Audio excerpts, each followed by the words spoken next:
I bet you started learning Italian on Duolingo.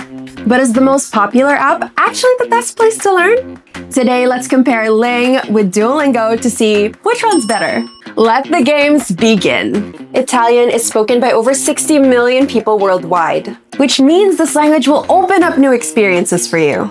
But most people, they just stick to earning daily streaks and not really learning the language. Now let's break down the features of these two apps to see which one is actually better for you. First, let's start with the audio. Audio and sounds are the key when it comes to learning a new language. Even if just one tone is wrong, your sentence could turn into something completely different than what you're trying to communicate. That's why it's crucial to learn the audio from the right source. Duolingo uses text-to-speech audio, and while they're consistent, they lack the soul and the real accent from an actual human being. On the other hand, Ling uses native speaker recordings on every audio, so if you want to sound like a local and not a computer, I think Ling wins this round. Click the link in the description below to give Ling a try and hear the audio for yourself. Next, we're comparing the motivation technique of each app.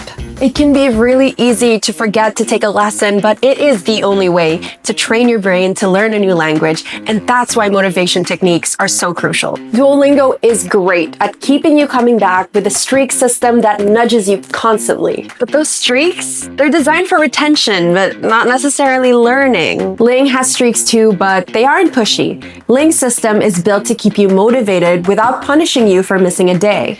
Ling has got a streak saver feature that you can earn, so your progress won't be completely lost even if you miss a day of learning. Even their notifications to remind you to log in for a lesson, they teach you new words. Now, let's compare real-world use case. You can learn tons of phrases and memorize them, but they probably won't be useful if you're learning phrases that you'll never use in real life. Duolingo is known for teaching quirky sentences, which makes learning fun, but won't really be useful in the real world. You can understand words, but never full conversations, even if your daily streaks are really high. But Ling focuses on functional survival, which means they teach real dialogues that you can use in the train station or at a restaurant. Plus, Ling gives you culture notes, so you're learning the etiquette of the native speakers.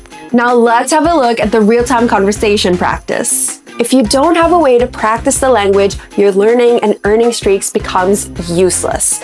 Let's have a look at how each app tackles this problem. Duolingo focuses heavily on translations and clicking buttons, and while it's easy, it doesn't prepare you for real conversations. While Ling features an interactive chatbot that simulates real conversations with real people audio. You can practice responding to a waiter or a friend in a safe space, so you can build your confidence when you get to speak abroad. And the last feature we look at is the fundamental to learning every language: word reviewing.